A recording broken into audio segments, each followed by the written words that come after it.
Hello, my babies. Happy Monday. I miss yapping to you.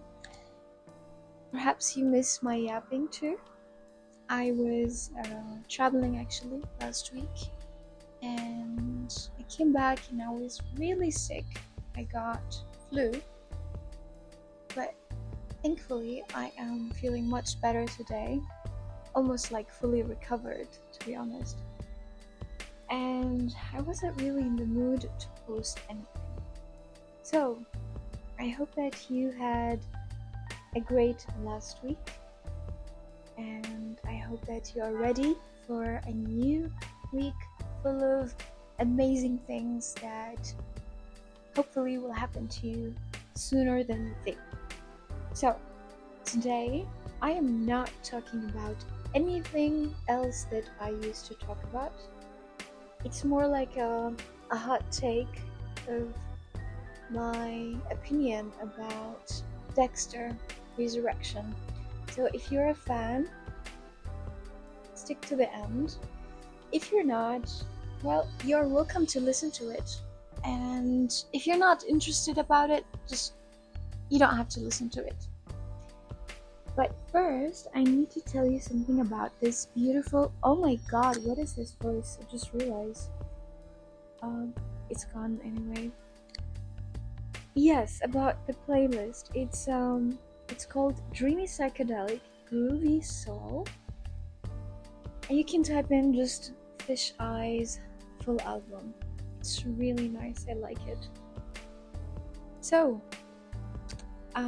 as you know, or as you don't know, I am a big fan of Dexter since, I don't know, since it started like 20 years ago. Yeah, I'm in my 30s, so probably you didn't know that. Anyways, I think everyone was really excited and really thinking that the New York Ripper was Jonah Mitchell, the son of Arthur Mitchell. But my hot take, because I am rewatching Dexter, and right now I am in season 5 again. I think, and I have really strong feeling, and if this is true, then I am a psychic.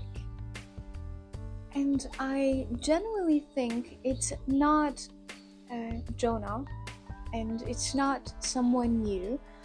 It's someone actually we know. Someone that is corrupted already. Someone who's working in the same field. Someone who's detective. Someone who did kill people and did accept a lot of, I don't know, shady things, which is Detective Quinn. Hear me out. You will say it's like no way, but after rewatching Dexter, I swear I have like a lot of dots that I connected and I wrote it down. Alright? So first, as we know that the New York Ripper, it should be someone, I would say the same age of Dexter, right? Which is basically Quinn, right? And then they said in Dexter Resurrection that the crimes of the Ripper has been stopped for like 20 years or something like that, which was the time when Quinn moved from New York to Miami, and then he started there. And if you remember, Quinn just appeared suddenly, no introduction, nothing. And there was like literally the fact that Quinn came from New York in the early 2000s, and the Ripper murders started around the same time, or the same time frame when he would have been in his 20s, which is what is the detective, the autistic detective Ah, detective. God. I just took a candy and I feel so good. It's been a long time actually since I was high. I think the last time was like 3 weeks ago, maybe more. Anywho, so that's a perfect timeline match, right? And I would say that the writers always love to hide answers in the plain backstory. So that's why I rewatched it again. And by myself, literally, I saw like few signs that doesn't make any sense, but it can connect it to Quinn that he is the New York Ripper. So first of all, he had no family. Like, he never mentioned that he had a family, nothing, except when Deb asked him about where is he getting the money, like driving a good car and having a good watch, something like that. Wait, I'm gonna pause for the sirens. Alright, finally they're gone. So yeah, I was talking about that when Deb asked him and she was like, where did he get this money? And I remember he was saying like from his uncle, or he inherited something. And it was actually, he was not really clear about it, you know? So I assume that it's a secret trauma.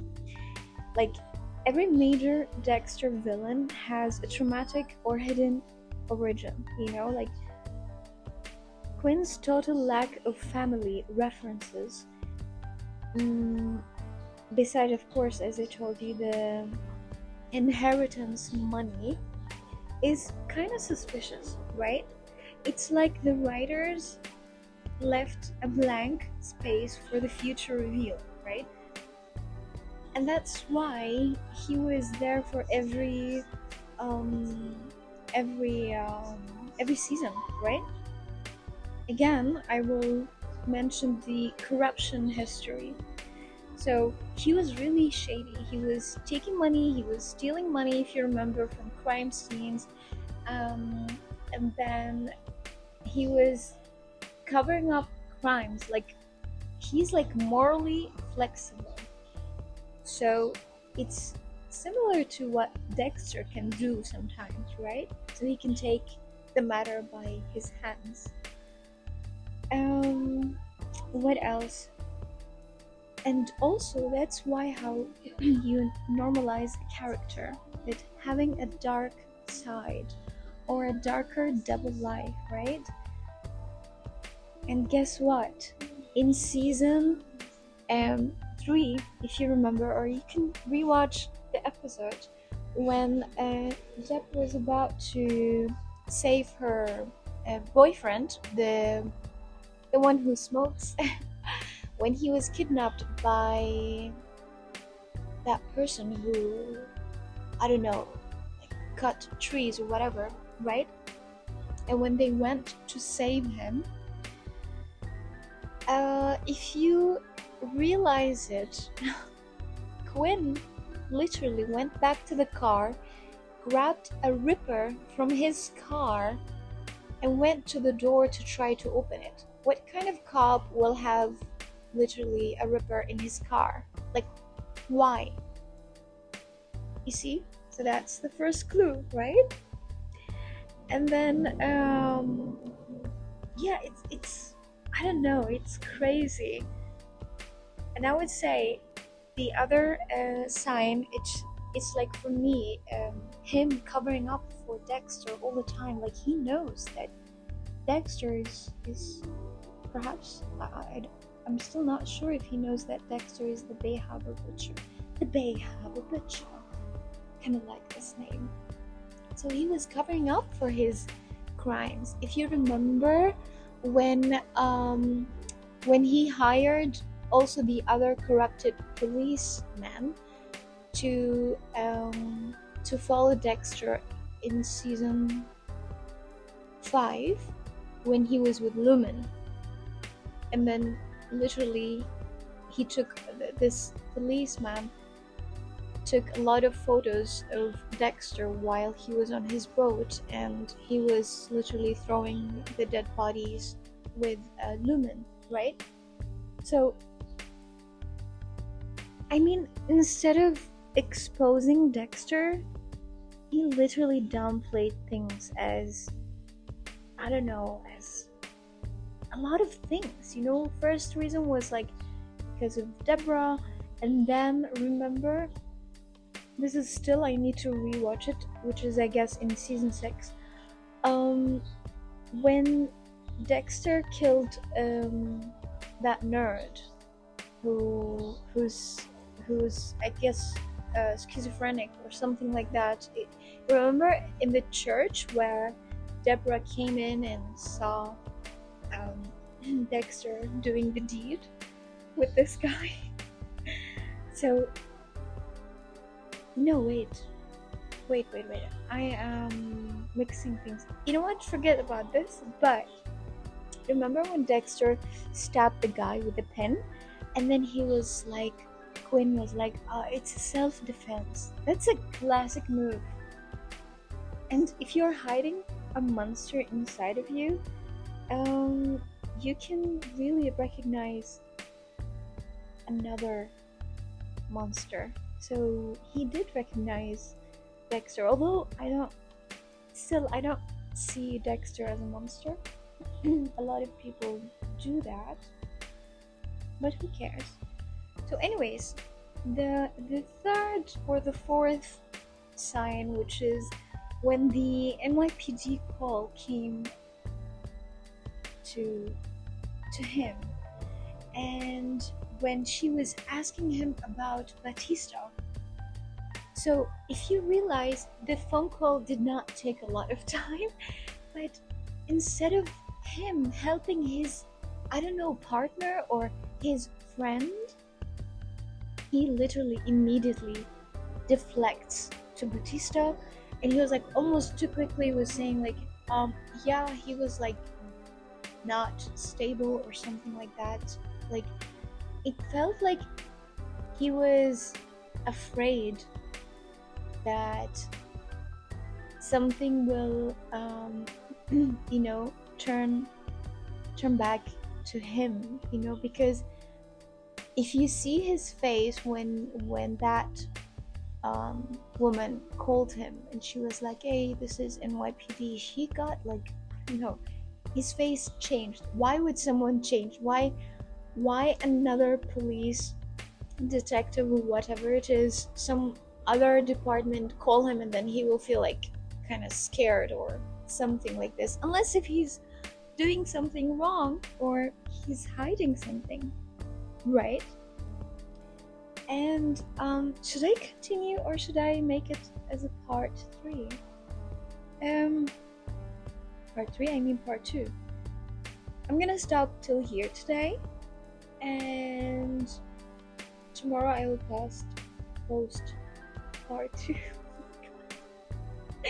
Okay, the edibles are kicking in very strongly now.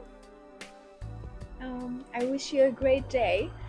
Let me think, what do you think about my theory? I mean, still I have a lot of things to share, but yeah, I think it is Quinn, because also he's back to Dexter Resurrection, and you never know, he could have literally went to Miami and changed his name, or perhaps he's taking another name. It's the same thing with Dexter. I mean, Kyle Butler and I don't know the other names that he's using. So I would say it's the same thing. Yeah, have a great day.